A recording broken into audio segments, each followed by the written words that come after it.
গোপন রাখো, তার আল্লাহ তোমার দোষ গোপন রাখবে। তুমি অন্যের জীবন সহজ করে দাও, তার আল্লাহ তোমার জীবনকে সহজ করে দেবে। মানুষকে খাওয়ান, রিজিক বেড়ে যাবে। দান করেন, নিয়ামত বেড়ে যাবে। তো যারা আমাকে ভালোবাসেন, আবদারটা কি? সেটা হচ্ছে কারো কষ্টের এতটুক কারণ হবেন না যে সে জায়নামাজে সিজদায় পড়ে আপনার নামে বদদোয়া করতে বাধ্য হয়।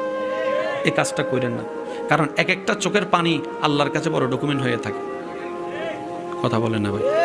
রসুলের একটা হাদিস, রসুল বলছেন, তুমি দুইটা জিনিসের আমানত আমাকে দাও, জামানত দাও, আমি নবী তোমাকে জান্নাতের গ্যারান্টি দিলাম। ভাইয়া কয়টা জিনিস? কে বলছেন? নবী বলছেন। কে বলছেন? কাদেরকে? আমাদেরকে। কাদেরকে?